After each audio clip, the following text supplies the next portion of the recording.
$100,000. $100,000? Yeah, for 30 minutes on stage. And people are paying that in the region? Yes. Here is all the evidence that this is the best person for your event. So you do look for social proof? And I come from an Arab family. You have to have a proper job. Security, stability. And I earned more in 1 hour than I would if I had a full-time job. A lot of people that I'm speaking to feel like they're good enough. Then why would people pay money to listen to you either in a keynote or a workshop? What value are you creating for them? Every word matters. This isn't meant to be fun. Am I being judgy? It's not just you. We're all judgy. We form a first impression in under 1 second.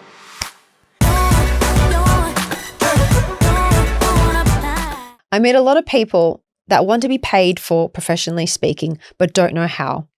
A lot of people start by offering it for free to create visibility and then get stuck in that cycle. That's why today I brought Saana Azzam, the founder of MENA Speakers, to show us how to take it to the next level. So, founder of MENA Speakers. Yeah. 10 years? Company's 10 years. been 10 years. What made you start the organization? I was looking for an agency. I was working in the finance sector, looking for an agency to represent me because I'd been on stage so many times talking about economics and leadership and what have you. The classics, which is the background I come from, and which I've done in Northern Europe. And I had agencies repping me there.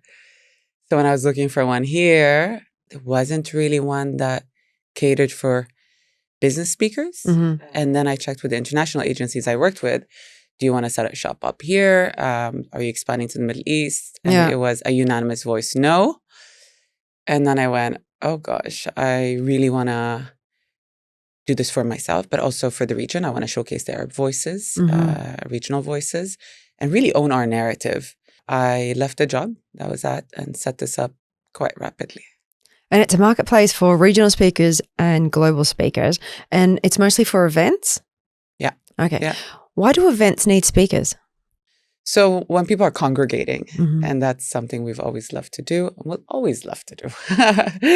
And then what is pretty great is that you have individuals on stage that push the envelope, that show you a different perspective to what you're talking about. And that's really the point of speakers being on stage, is to share a new perspective, new insight.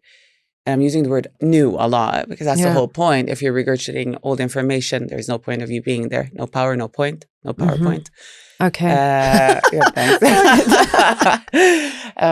So it sets the scene, and then it can also create this cohesion in the group.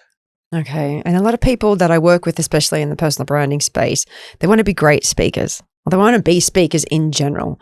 But it takes a lot. So what kind of qualities do you believe makes a great speaker? So let's divide the world, right? Okay. So it's tiered. You could have educational speakers like teachers. And then if we move up the ladder, you would have motivational speakers that are on stage and they might shift your state. Yeah. And they're also very powerful. And it's almost like a pyramid. Then you go up one level, you have inspirational speakers in spirit. They change your spirit. And now you are maybe changing your business strategy, the way you're approaching your career, what sectors you're gravitating towards if you're applying for a job, say, and so on. And then at the top of this pyramid, you have transformational speakers. And these are rare people that are looking at the craft holistically. When you listen to them, you might very well move to a new country, you're becoming a monk, you are meditating, you are changing careers, you're leaving your partner, you are setting up a completely new strategy. And so, of course, it's tiered. And this is just observational from my model of the world. There are different speakers out there. And I would say off this pyramid are Tom, Dick, and Harry that on occasion get a chance to speak and are maybe just soft pitching from the stage. They're not necessarily thinking about the experience. They're not harnessing the craft. And that, if it's a pyramid, that's quite a wide base. And they're not getting paid, and there's normally no contract, so no agreement of what the deliverables are going to be. And so I meet a lot of individuals that pitch me that are in that base. And we have deep conversations about how to move from this occasional ad hoc speaker to something more intentional, more impactful, more powerful. And what do they need to do to make that transition? So I know a lot of people that I'm speaking to feel like they're good enough. So they're like, you know what? I should be on stage. I know my, my specialty, my skill set. Why am I not up there? And I'm just like, well, what is your topic? Yeah. What is it that you want to be known for? There is so much more than just being good in your space to speaking. So what do you feel like are the qualities you need to find in someone to take them from that kind of base to really elevate them into a paid speaker? Okay. So let's take this at a very high level. Yeah. If we start with the three main things. So the first one is your narrative. So is your background credible enough? Are you the expert? I'll give you, an example where it doesn't work. It's somebody who says, I want to talk about relationships. And I go, okay, great. Are you a therapist? No. Do you have any educational background linking to that? No. Are you married, divorced, in a relationship? Anything? No. And I go, well, that we have a credibility issue. So that's just not going to work. So, that would be one example. So your narrative, and then your public speaking skills, your delivery, it's a skill. And just to clarify that, it's a skill the same way you can play a sport or drive a car, dance tango, or just any specific skill that you can improve all the time. Okay. And when we talk about that, it's not just the way you speak, which is obviously important. Yeah. It's your voice, your body language, your slides, the jokes, the non-jokes, the key message, how you handle the stage and the audience, and so on. So that's what I'm looking at. And then number 3 is your personal brand. That's why we're here. So you do look for social proof. Absolutely. Absolutely. Not only, but think about it from our perspective. We are pitching speakers to, say, a client, and we're saying, you should pick this person to speak. Here's all the evidence that shows that they are going to be delivering great content, inspiring your audiences, and there's social proof, testimonials, videos, examples, keynote topics. Here is all the evidence that this is the best person for your event from hundreds of options that you have out there, because it is a competitive market. Yes. So the region isn't in its world of its own. You're actually compared to international speakers? Absolutely. Absolutely. But now we have an amazing, amazing pool of speakers that we're working with that are dependable and that will deliver, and they are out competing the internationals. So I want to talk about the paid bit, because a lot of people don't know when to start being paid. They're like, let me do it for free to get visibility. And at one point they will start charging and they don't know what to charge. Okay. So let's do that. If we look at our data and kind of global data, our data in the region as well, professional speakers that are doing a few gigs a year, their range would be between $3,500 to say $12,500. This is where the professional business speakers, they have a followership on LinkedIn or social media, and they're very intentional with their business. So that's the range where we'd be operating at. But celebrities and mega influencers, they're way above these numbers. Way above these numbers. What number are we looking at? Easily $100,000. $100,000? Yeah, for 30 minutes on stage. 30 minutes on stage. And this is not even top shelf celebrities. We're talking industry experts that are very known. Okay. And people are paying that in the region?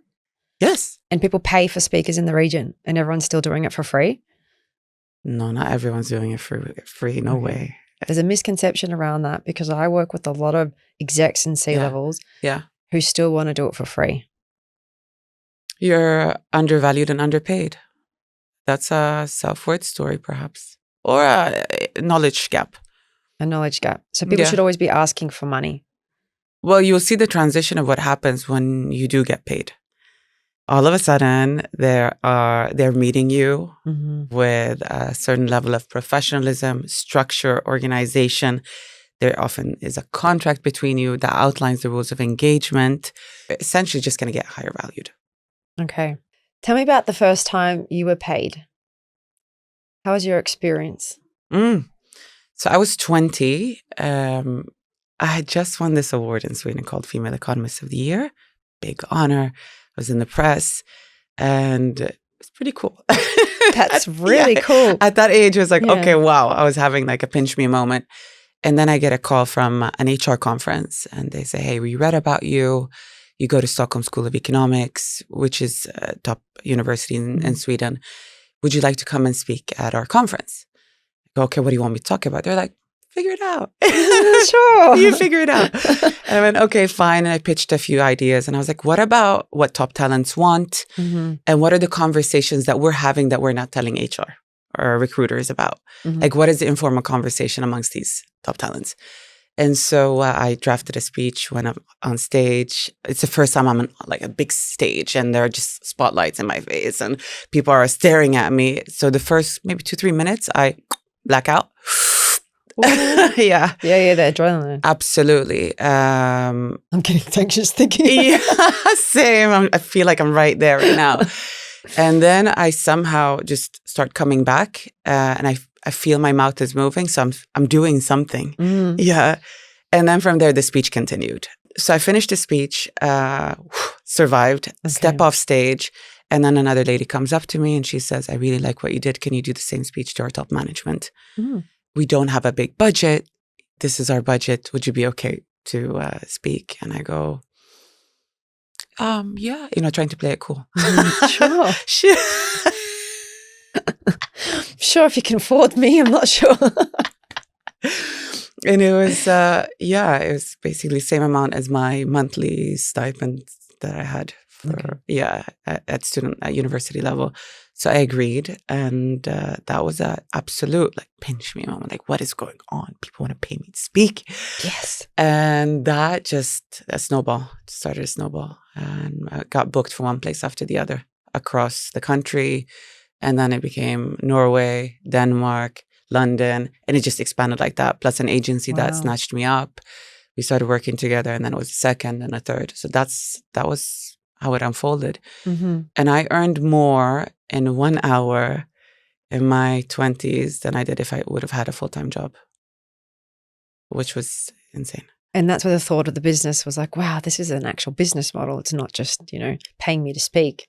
It's a full-on career. Yeah. It's a full-on career. But I still pursued the finance sector, financial services, because I'd had my master's degree in economics and I really wanted to make use of it. And I come from an Arab family. You have to have a proper job, Security, stability. So I went back and did that. But I've always kind of been running parallel careers. Okay. Just how serious I've been about it has differed throughout. But your identity now, you would say that you're a professional paid speaker. I am a professionally recognized and paid speaker. Yes. Amazing. Yeah, it's a career. It's a career. Yeah. Yeah. So at what point did you know that you were good at it? Last month. Really, last month? Yeah. That's so interesting. I would say I had a big revelation last month, and but I was dealing with the final touches of things. I'm very intentional about this journey, and I'm always looking at the details. I'm reading up on it. I get coached myself, and I coach people, and I headhunt people, right? And I get people booked. So when it comes to speaking, it's just I breathe the space. I'm not good at cooking. I'm not good at many things. Mediocre driver, but public speaking. Fantastic. I kind of know it. It's my thing. And that took you time to, is it the confidence? What is it that kind of got you in that mindset? Because I know I'd push people that would have the expertise, maybe not so much the social proof, but then they get on stage and they're not as confident. And sometimes I go up and people are like, oh my God, that was amazing. You were so confident. And inside I'm thinking, oh my God, I thought I bombed. Yeah. During that speech or workshop or whatever it is. And I'm like, it's crazy the perception that other people have versus what you have internally. Yeah. How did you work on that? Yeah. But that's your inner critic. That's coming and knocking. That's so funny that you say that. So when I said last month, that was something that I discovered about last month. Oh, yeah. Right. So I've been trained, right? I've been classically trained. I've flown around the world to different workshops to get coached in this as well. So, and every time I go someplace, I learn something new, but also the other way around. So I went to Harvard in Boston and they had this leadership communication program. that I attended. And I found myself correcting the professor there quite a lot. So yeah, sometimes it's very beneficial. Sometimes it's, no, we're doing good in the Middle East. We're covering this topic really well. Mm-hmm. So I know that I'm the skill and the craft. You know, I understand what looks high powered, low powered, what works with me, what doesn't. And because I train people, I get it mirrored back as well. Yeah. But then I had this thing that I'd been clocking. Every time I go up on stage, if it's a high stakes situation, I would spend days with like a little anxiety. That's so focus. You need to do this well. You're representing the team and yourself. And, and you're meant to be great at this and all of that. So I had that inner critic or that discipline teacher that's like telling me how to work well. I went, oh, okay, well, that's a bit annoying. I mean, I've done this so many times. And then after I step off stage, come rumination. I did this wrong. Oh, my tone there, that joke that I didn't exactly land. I have a piece of hair here. This suit isn't perfect. That engagement part, I should have tweaked that. So I would do that. And it's a bit of a cognitive rehearsal, like I'm going back, and that's all fine and dandy. I like it in many ways because it makes me just analyze the craft and what I'm doing. But what I also heard was that it wasn't necessarily my voice. Like there was an inner critic there that was just telling me to shape up and do better. And I would never talk to anybody else like this and be this strict. And I wouldn't talk to myself. And when I started really focusing on what that voice was, I realized that it was somebody from my past, like a disciplinarian that had always kind of asked me to push and do better and be better. So I went, okay, thank you so much. I recognize you. I hear you. It's time for you to resign. Like I got it from here. Stop renting space in my head. Exactly. So that's why I say last month, that's when it really settled. And so I've been testing. I've been on stage since and go, am I fully in my power? Am I owning, you know, what I'm good at, but also what I'm not perfect at? And that's fine. That's fine. Yeah. So moving forward, I'm very excited about what happens next without that gnawing voice in the back. But I'm sure it happens to many people. Many people, I go through it. I sit and I tinker. I'm like, I could have done that. I could have changed that. I'm like, why am I doing that when I'm getting all these positive feedback and I'm not giving it to myself internally? Yeah. It can be overwhelming. And it's like, I got there on stage already, you know, so when you're the expert, I'm there, I'm the expert. No one knows any different and you're performing and you're enjoying. So I started to actually start surrendering and enjoying it. Yes. Play. It's like, this isn't meant to be fun. Yes. Why am I feeling stressed by it? This is what I've always wanted. Yeah. And I enjoy it. So that's interesting that you kind of went through that, especially someone at your level. It's quite shocking. Even I was shocked when I had that realization. I mean, I've been on stage in front of 2,000 people, whatever the numbers have been, and in very complicated situations. So I was quite surprised, but it is a craft and a skill that you can always improve on. Essentially, communication or speaking public is something we do all the time. So of course we can get better, but also acknowledging where we're doing really good and give ourselves that little pat on the back. Like, okay, this is fine. It's good.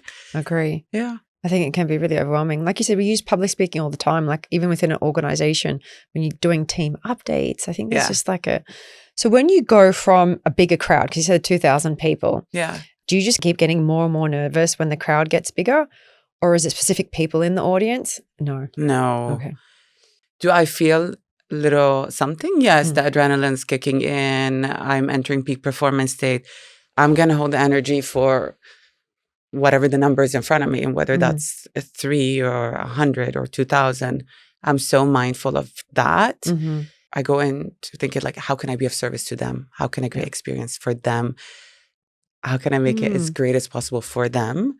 A bit more selfless. And being of service like that calms me down. That's a nice thought. What can I kind of give back and make them kind of leave with an insightful takeaway or a feeling? Do you go in, and general speakers go in knowing the feeling they want to create with the audience? Or do you think people sometimes just have a knack for speaking? No. The professionals are very intentional, but also with a disclaimer that if something happens in a room and I need to shift it, then I will do that. They're able to pick up on all of that. Okay. Yeah. Okay. What's a success story that you saw at MENA Speakers that's given them an opportunity in speaking that's really accelerated their career? I've seen so many speakers go from not knowing their narrative even, or thinking that their narrative is in one direction. Mm-hmm. And then we work together collaboratively to say, okay, you might be great at this topic, but actually this is what's your ikigai. Yeah. This is what's commercial. This is what you're great at. This is what people want and need. So let's work with this instead. It's a slight shift or a repackaging. And something as simple as that has become the accelerator. So if you were to give one piece of advice for someone that wanted to start, that's thinking about wanting to be a speaker, where would you say they start? So I think the path of least resistance at this stage, either you book a session with a public speaking coach or coach. Such as yourself?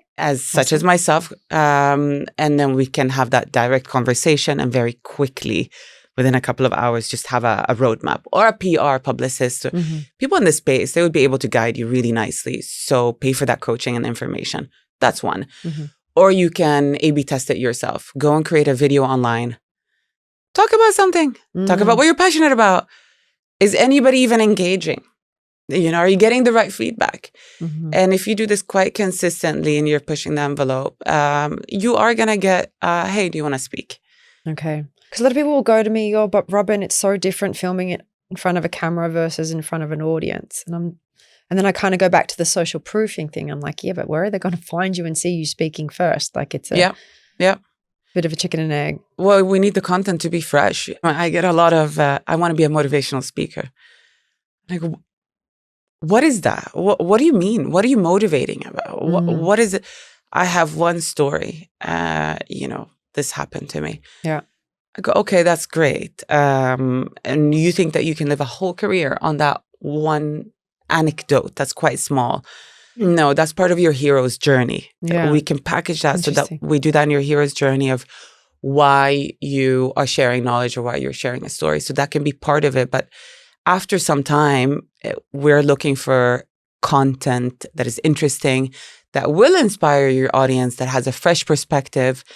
Another person that's climbed a mountain. Great. Okay. And then what? Is it because they're watching other people's success stories and thinking they can mimic the blueprint? Yes, and I think that's a great starting point. Okay. I do. I think that's wonderful. It gives you a really interesting hero's journey. But then if you want to continue, then why would people pay money to book you? Why would they waste the organization's time to listen to you either in a keynote or a workshop? What value are you creating for them? So you can do your motivational story in the beginning, in the first couple of minutes, and that's always fun. So we can relate to the speaker, but then what's next? And that's when the expertise kicks in. Yeah. Okay. And that could be motivational. It could be values driven. It could be about resilience, grit, collaboration, teamwork. Give us something to work with here. What's one of the best topics that you've heard? I can't play favorites in this space. Topics. I didn't say people. Okay. Topics. It's something that moved you. I guess when something moves you, it's personal, right? Yeah, I'm really moved all the time. So it's a really difficult one. But my favorite speaker, I'll play favorites right now. It just came to me clearly. Give it to me. There is a speaker from Qatar, Ghanem Muftah. I think I've seen him recently. Yeah. I've only seen him recently come up in a few things. You've seen him live on stage. We've booked him. You've booked him. Amazing. He's such an inspiration. And just that's a story that, I'm crying, I'm moved. It's beautiful. He's so positive. So we've worked with him and he was unbelievable. Big fan. And that would have taken him a lot to kind of be brave enough to go and share his story and then deliver that as well. Yeah. Okay. So that's something that people should go and watch. Yeah, and it takes a lot of his energy to do that as well. Yeah. So that's one where I was like, wow, this is such a proud moment for us. I love that we can spotlight a regional voice like that. It's an honor. What about panel opportunities? Do you feel that panel opportunities can spotlight your career and visibility just as much as a speaker, or a speaker kind of the pinnacle of visibility? So if we look at the craft, it takes more to be, say, opening keynote, closing keynote, somebody that sets the tone and energy of a room and a conference, or closes it, or is the one that's holding that peak moment In a program, so there's a bit more pressure on you to do that. And the content that you have to deliver to often very senior and seasoned executives, professionals, for you to hold that stage for 20 minutes. And that's often what we're working with these days. That's changed. So it used to be 60 minutes and longer. Now we're down to the TED Talk style, 20 minutes. 20 minutes. Okay. Yeah. And that's been an evolution. Impact. Okay. Yeah. Sometimes we're down to 7 minutes. 7 minutes? Yeah. So every word matters. So now you really need to be switched on and okay. Managing your voices in your head. Exactly. All of it. Yeah, so that's, it is in the hierarchy of things, this craft is much harder here and the skill is harder here than to go down into a panel discussion where you're sitting down in a conversation. So mind you, when I train people in public speaking, if I'm talking to them like this, conversation's amazing, it flows, I'm getting a lot of data points, and then I go, please stand up. The shift of 1 meter from seated to standing, something happens in that 1 meter change. And I'm getting somebody who's feeling very self-conscious, isn't comfortable necessarily, not as coherent. So that shift for me is amazing.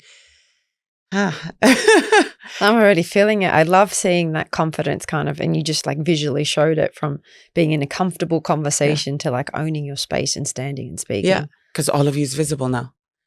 Every single part of you. So if you're a little bit insecure about your love handles or that your outfit is maybe not right or that your voice is not so powerful, all of that starts showing. Or the disciplinarian or your parents that told you you're not good enough, and all of that's showing. Is what you wear important? Yeah. Because I'm seeing a massive shift, especially with the younger generation in terms of what they wear. And sometimes I see speakers and I'm thinking, what are you wearing? What's going on? And then I'm like, am I being judgy? Because you're meant to wear your personality. And then we were also trained a certain style kind of is presentable. So okay. Yeah. I decondition myself a little bit. I'm judgy. No, it's not just you. We're all judgy. We form a first impression. Popular psychology talks about 7 seconds. And we can almost exhale when I say 7 seconds, but actually the research is saying under 1 second. I've decided if you're likable, trustworthy, competent, how successful you are, if this is going to be useful or not, if you're going to waste my time. There are a lot of judgments that happen within that second. Unless you're intentional with your brand and you're the person that has decided that, scruffy's my jam or looking a certain ways, that's my brand. If we just disregard that and the celebrities and influencers, we put them here. Now we're talking about mortals like myself, right? And you want to form a first great impression. It makes sense for you to go, what is the room doing? What is the level of the room? Let me send the signal that I've made an effort and this is important to me. And so I can do that non-verbally with what I'm wearing. Yeah. But then also my body language. And brushing your hair. Would be amazing. Would be amazing. That's so funny you say that. Yeah. Because you're going, these are the attributes, not prepared, maybe too much on their plate, maybe not respecting our time. So we're doing that. And that's the reality. That's the reality. It's like going to a job interview. Are you going to show up sending the signal, this is important to me? Or are you going to be a bit maybe casual or maybe even arrogant about it?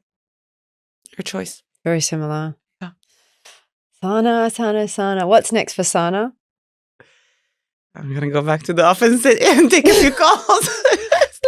I love how you thought of the next 10 minutes. What's next for Saana? What's your aspiration? It's happening right now. This is my You're aspiration. living in your aspiration. That's so beautiful. Yeah, I'm in a state of trust and tawakkul, and I trust that life is unfolding perfectly the way it should and does. Yeah, so that's my answer. That's amazing. Thank you so much for being so open and sharing all those insightful, actionable elements from you. Honestly, Saana, thank you so much. This was great. This is such a great chat. I'm sure everyone will learn so much from you. But thank you so much. Thank you for having me. No, of course. Thank you for watching. Be sure to follow us on our socials on YouTube, TikTok, and Instagram. See you next time.